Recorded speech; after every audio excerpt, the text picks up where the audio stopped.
Assalamu alaikum everybody. This is Shahid Kokar and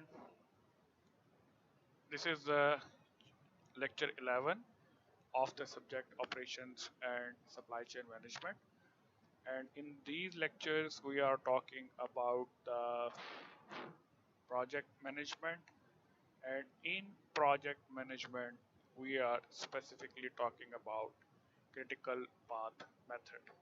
So we have seen in the previous lecture that there is a company who wants to establish air pollution control equipment, and they wants to complete this job in a specific time period, and they are using the technique of critical path method, by with the help of which they wants to know कि ये project जो है वो कितनी देर में complete होएगा.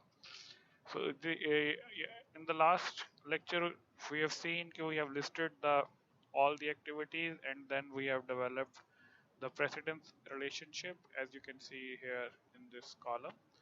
Moving on, we will talk about activity on node network for the Milwaukee paper. So here he will tell you how we will draw the network. If we are clear, we have drawn the table. In the previous slide we have drawn the table, and we will convert that table into the network, and we will develop the network by using the approach of activity on node. So very first activity, which is the activity A and activity B, इसको हम लोग जो है node के जरिए represent कर रहे हैं, और इसमें उसने बताया ये है कि एक्टिविटी A जो है it is build internal components, and activity B is modify roof and floor. So once you will start the activity on node network, at the start you will represent a dummy activity here, और इसको हम लोग जो है start activity का नाम भी देते हैं. इसका मतलब सिर्फ ये है कि ये आपको बताए कि यहाँ से जो है आपकी जो एक्टिविटीज जो है वो स्टार्ट हो रही हैं, and then it will move from left to right. So after starting there are two activities, activity A and activity B, and they can be started simultaneously. इनको शुरू करने से पहले किसी भी एक्टिविटी का जो है वो ख़त्म होना ज़रूरी नहीं है, और ये हम लोग जो है यहाँ पे शो कर रहे हैं, और ये एरो बताता है कि ये एक्टिविटी शुरू होएगी इस एक्टिविटी के बाद, and here this is the start activity which is the dummy activity. Moving on, we are seeing that based on the same approach, we are saying that activity after activity A and activity B, activity C will be started, and activity C cannot be started if activity A is not finished. So we have drawn this relationship with the help of this node and this arrow. As you can see in the slide, activity A precedes activity C, and we are using the arrow to show this relationship. On the other hand, activity D जो है वो शुरू होगी जब activity ए और activity B ख़त्म होगी, और इस चीज़ को हम लोग जो है दो एरोस के साथ जो है वो शो कर रहे हैं कि this activity which is activity D, it will be started after completing activity A and activity B. Hopefully आप लोगों को समझ आ रहा होगा. Moving on, he is talking about after you complete the activity D, you are supposed to finish activity E, and activity E can be started if activity C is finished here, and activity after activity E, after activity F can be started if C is finished. So here you are talking about activity E and activity F, and after F we are talking about activity G, और ये शुरू होएगी जब जो है E और D दोनों ख़त्म हो चुकी हों. उसको हम लोगों ने जो है इस एरोस के साथ शो किया है, and the last activity which is called the each activity is the final activity और द एंडिंग एक्टिविटी, और ये शुरू होगी उस वक्त जब आपकी एक्टिविटी एफ और एक्टिविटी जी जो है वो शुरू ख़त्म हो चुकी हो सारे. So this is the example of the network diagram which we are using in the critical path method, and the purpose of this network diagram is कि आप जो है जो प्रेसिडेंस रिलेशनशिप है और जो इंटरडिपेंडेंसीज हैं उनको शो कर सकें in the form of a diagram, so that जो रीडर है उसको पता चले कि इन एक्टिविटीज़ का आपस में क्या रिलेशनशिप है और किस एक्टिविटी का पहले ख़त्म होना ज़रूरी है और किस एक्टिविटी का बाद में ख़त्म होना जो है वो ज़रूरी है. So these are all the activities which are involved in the project, which is the installation of the air pollution control equipment. Moving on, he's talking about the same all the activities which we have already discussed, and we are using the activity of node network approach. Here he has shown in the slide where he is using activity on arrow approach, और उसी को बताने की इसने कोशिश ये की है कि एक्टिविटी और एरो के अंदर हम लोग एक्टिविटी को रिप्रेजेंट करते हैं with the help of the arrow, और ये जो नोड्स हैं actually they shows the ending of the activity and it shows the starting of the activity and this shows the ending of activity. So nodes are shown just the ending and starting, but जो activity है that is represented with the help of the arrow. And as you can see, so in activity on arrow we have uh, started the project with activity A and activity B, और इसने ये बताया है कि activity ए और activity B जो है उसको हम लोग साइमल्टेनियसली शुरू कर सकते हैं. Similarly, he's talking about after activity A, we will start activity C, and then he's talking about for activity D, we will first finish the activity B and then activity A. इस चीज़ को उसने show करने के लिए ये एक dummy activity या एक एरो जो है वो रिप्रेजेंट किया है, जो ये बताता है कि एक्टिविटी डी उस वक्त शुरू होगी जब एक्टिविटी ए और एक्टिविटी बी जो है वो ख़त्म होंगी उसके बाद.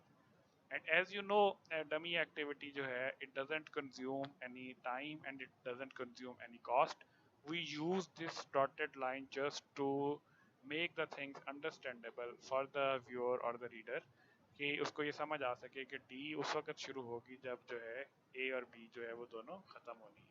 Similarly, is talking about after D you will start activity E, and after activity E you will start activity F and G, and then you will finish the activity H.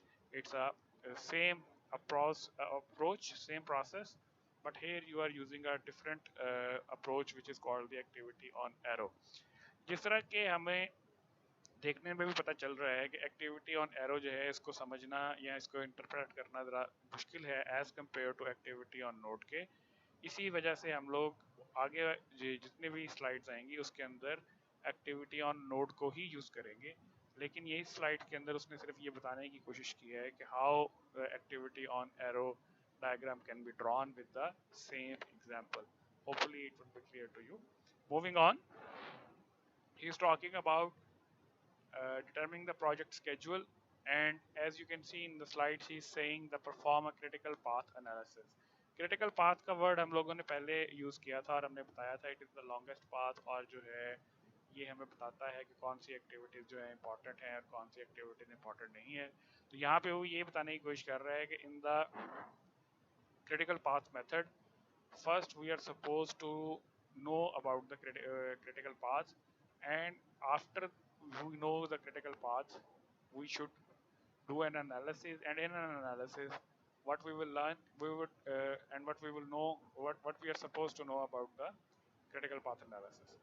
So here he is talking about कि जो critical path है ये longest path है in the network means जो अभी हमने diagram पहले बनाई एक्टिविटी और नोड की, उसके अंदर ये longest path है. ये कैसे longest होता है ये मैं आप लोगों को बाद में बताऊंगा.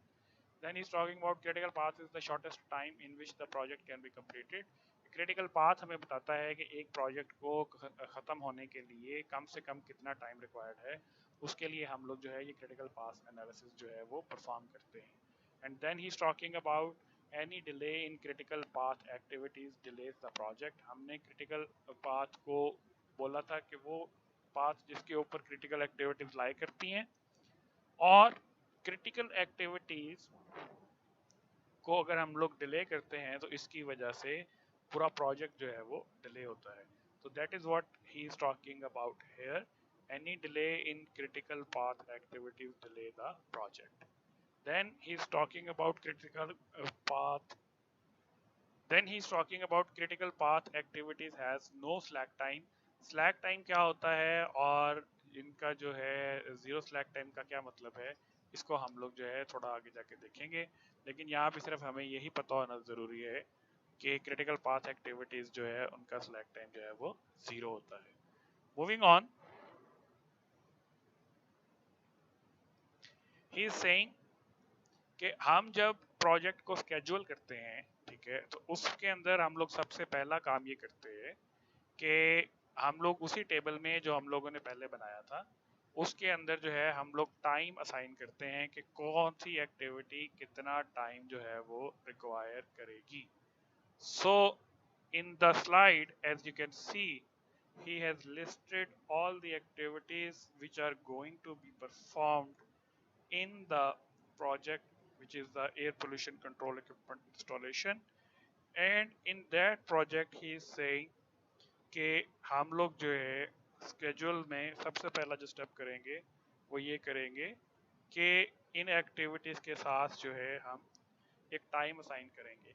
For example, as you can see in the slide, he is saying that activity A जो है ये ख़त्म होएगी 2 वीक के अंदर, इसी तरह एक्टिविटी बी जो है ये ख़त्म होएगी 3 वीक के अंदर, एक्टिविटी सी 2 वीक के अंदर, एक्टिविटी डी 4 वीक के अंदर, एक्सेट्रा एक्सेट्रा एक्सेट्रा.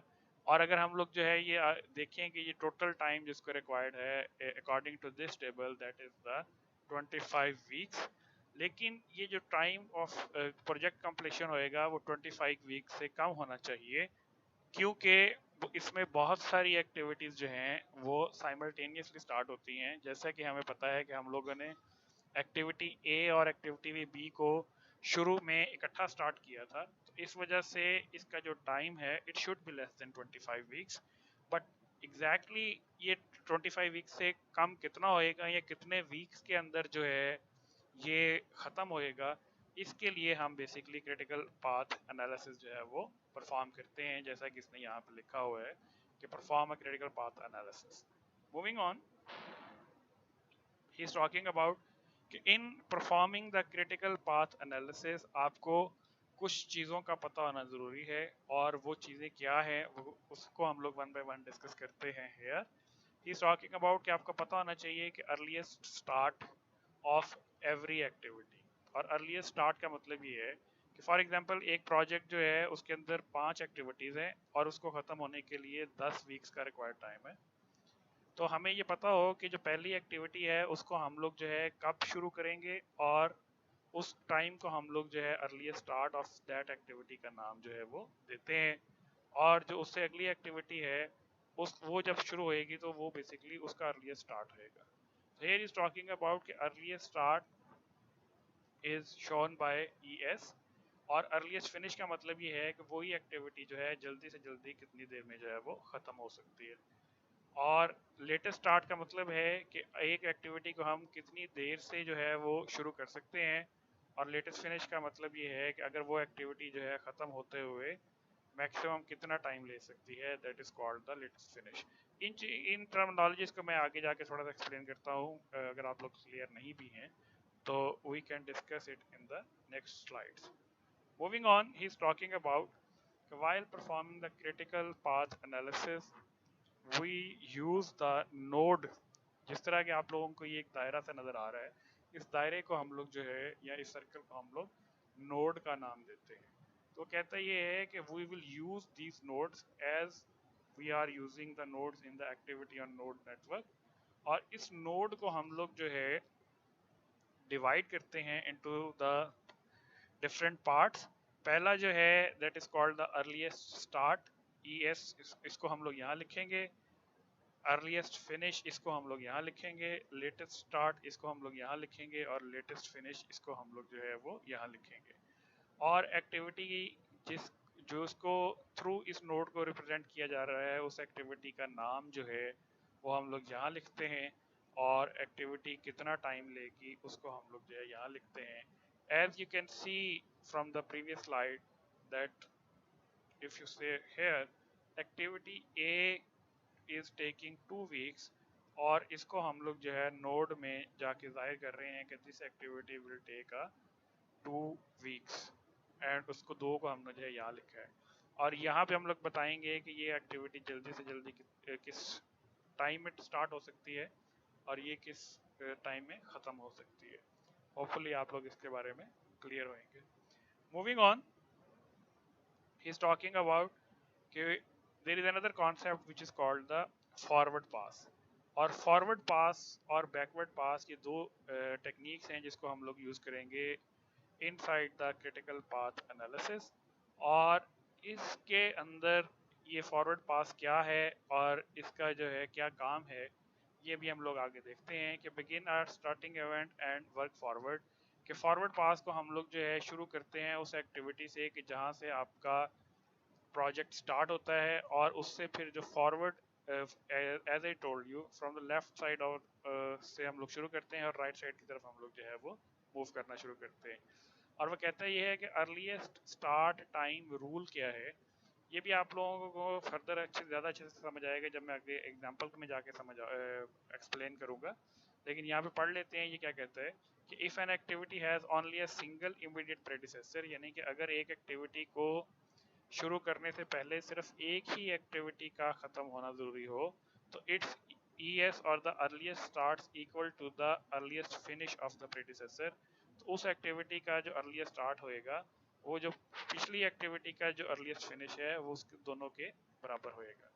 और आगे वो कहता है कि if an activity has multiple immediate predecessors, यानी कि अगर एक एक्टिविटी को शुरू करने से पहले एक से ज़्यादा एक्टिविटीज़ का ख़त्म होना ज़रूरी है, तो उस केस में it's earliest start is the maximum of the all earliest finish of its predecessor. उस एक्टिविटी का अर्लीस्ट स्टार्ट वो होगा जो कि पिछली एक्टिविटीज का अर्लीस्ट फिनिश है और उसमें से जो मैक्सिमम वैल्यू होएगी वो। इसको इसने यहाँ पे शो किया है कि ES is equal to maximum value of EF of all immediate predecessors, यानी कि किसी भी एक्टिविटी का जो अर्लीस्ट फिनिश जिसमें एक से ज़्यादा एक्टिविटीज़ का ख़त्म होने के बाद इस एक्टिविटी को शुरू करना ज़रूरी हो, उसमें हम लोग जो है वो अर्लीस्ट स्टार्ट किससे कैलकुलेट करेंगे, ES is equal to maximum of earliest of all immediate predecessors. If you are not clear about these rules, we will try to explain it with the help of example. उसमें आप लोगों को जो है ये ज़्यादा अच्छे से समझ आ सकता है। Moving on, he is saying कि अर्लीस्ट फिनिश आपके पास किस तरह से आता है। तो वो कहता है कि अर्लीस्ट फिनिश आपके पास कैलकुलेट करने के लिए जो मेथड है वो ये है कि earliest start of the activity plus वो एक्टिविटी कितना टाइम लेती है, इन दोनों की जब आप जमा करते हैं तो हमारे पास जो है वो अर्लीस्ट फिनिश की वैल्यू जो है वो आ जाती है। और इसको भी हम लोग जो है एग्जांपल के थ्रू आगे जाके देखेंगे कि what does it mean. Moving on, he is talking about as you can see in this note कि किसी भी एक्टिविटी को रिप्रेजेंट करने के लिए हम लोग जो है एक नोड इस्तेमाल करते हैं, और इस नोड को यहाँ पे हमने लिखा अर्लीस्ट स्टार्ट, यहाँ पे हमने लिखा अर्लीस्ट फिनिश, यहाँ पे एक्टिविटी का ड्यूरेशन और यहाँ पे एक्टिविटी का नाम। अगर मैं इस एक्टिविटी का अर्लीस्ट स्टार्ट पता करना चाहूँ तो वो यहाँ से मैं लूँगा, इसके अंदर मैं एक्टिविटी का टाइम ड्यूरेशन ऐड करूंगा और इन दोनों को प्लस करने के बाद मेरे पास जो है वो अर्लीस्ट फिनिश यहाँ पे आ जाएगा। Moving on, he is saying कि अगर हम उस नेटवर्क की बात करें तो जो पहला नोड है that is showing a starting activity, उसके अंदर earliest start earliest finish and the activity time would be 0, so 0 + 0 is equal to 0। But अगर हम पहली एक्टिविटी की बात करें और उसको हम लोग नोड के थ्रू रिप्रेजेंट करें, तो आप लोग ये देखें कि एक्टिविटी ए जो है उसका नाम हमने यहाँ लिखा, उसको कितना टाइम रिक्वायर्ड है इसको हमने यहाँ लिखा, इसको स्टार्ट होने के लिए पहले से कोई एक्टिविटी का ख़त्म होना ज़रूरी नहीं है।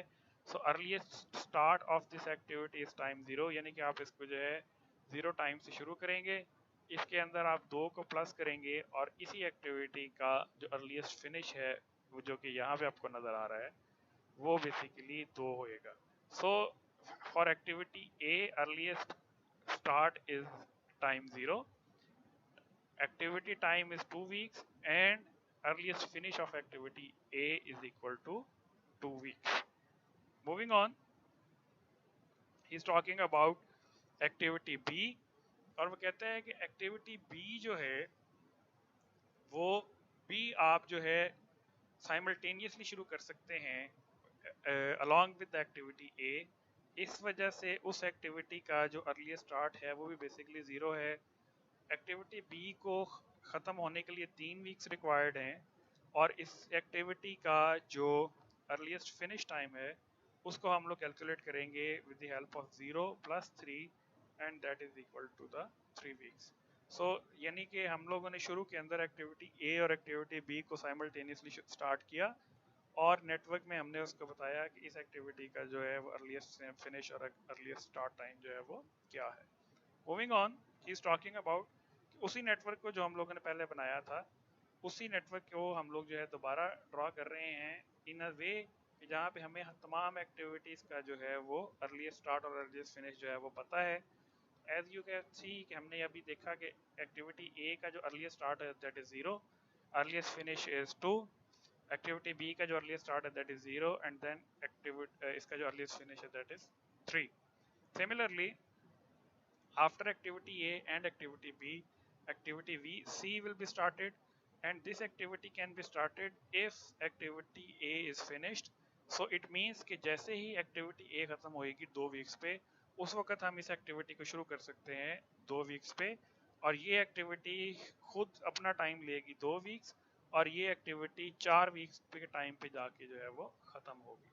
So this is showing activity C will start after activity A, and this is represented with the help of earliest start, activity time, and earliest finish. Moving on, he is talking about activity D, और activity D जो है उसको वो कहता ये है कि हम उस वक्त शुरू करेंगे कि जब ये एक्टिविटी ए और एक्टिविटी बी दोनों जो है वो ख़त्म होना इनमें से ज़रूरी है, और इनमें से जो एक्टिविटी डी का जो अर्लीस्ट स्टार्ट है, यानी कि इसका ये वाला जो अर्लीस्ट फिनिश है, ये नेक्स्ट एक्टिविटी का अर्लीस्ट स्टार्ट बनता है। यानी कि ये 2 यहाँ से आया था, तो हमने इसको जो है 2 में ऐड किया, तो ये यहाँ पे। अब एक्टिविटी डी जो है ये उस सूरत में शुरू होएगी जब एक्टिविटी ए और एक्टिविटी बी खत्म होएगी। एक्टिविटी बी खत्म हो रही एक्टिविटी ए खत्म हो रही है 2 वीक्स के बाद, एक्टिविटी बी खत्म हो रही है 3 वीक्स के बाद। तो एक्टिविटी डी हम लोग उस सूरत में शुरू कर सकते हैं जब इन 2 वैल्यूज का जो मैक्सिमम वैल्यू है विच इज़ 3, उसके बाद हम लोग जो है इसको शुरू कर सकते हैं। तो एक्टिविटी डी का जो अर्लीस्ट स्टार्ट होएगा that would be 3, and this activity will take 4 weeks, and the earliest finish of this activity by the 7 weeks. Hopefully it's clear to you now. Moving on, he is talking about कि यहाँ पे हमने जो है activity D को network में लिख दिया है। इसी तरह हम लोग जो है ये बाकी एक्टिविटीज़ जो है उनको लिखते हैं कि डी के बाद जो है एक्टिविटी ई शुरू होएगी। इसके शुरू होने से लिए ज़रूरी है कि ये पहले जो है इसके बाद शुरू हो, और ये जो है इस एक्टिविटी का जो फिनिश टाइम है वो इसका स्टार्टिंग टाइम बना, अपना एक्टिविटी टाइम ऐड हुआ, और आपके पास जो है ये फिनिश टाइम आया।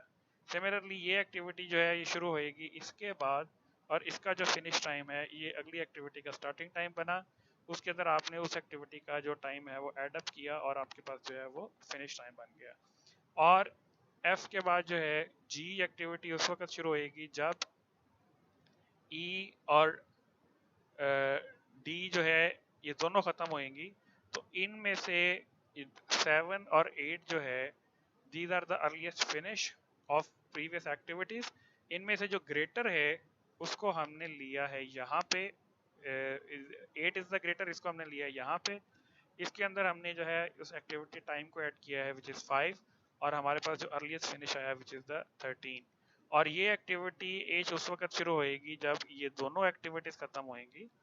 तो इस सूरत में 7 वीक्स और 13 वीक्स में से जो मैक्सिमम वैल्यू है that is 13, that is the earliest start of the next activity, and then we have added 2 and we result the earliest finish of the H activity that is the 15 week. So इसका मतलब ये है कि ये जो H activity है ये जल्दी से जल्दी ख़त्म हो सकती है 15 वीक्स में। और अगर आप जो है एक्टिविटी या नोड के इस पूरी डायग्राम को कंप्लीट करते हैं तो इसकी मदद से आपको ये पता चलता है कि ये प्रोजेक्ट जो है ये 25 वीक की बजाय 15 वीक्स के अंदर जाके जो है ख़त्म होएगा, और ये आपको पता चलेगा with the help of this critical path analysis. And in critical path analysis which you are using the forward path, यानी कि यहाँ से हम लोगों ने शुरू किया और ये फॉरवर्डली मूव करते हुए हम लोग यहाँ तक पहुँचे। तो ये जो 15 की वैल्यू है that is the earliest finish time of the this activity as well as the time for the project. Hopefully आप लोगों को जो है ये टॉपिक जो है क्लियर हो गया होगा। But if you still have any question, you can come to the Google Classroom and make a comment, or maybe you can talk to your co-teacher. Thank you so very much. That's all for today.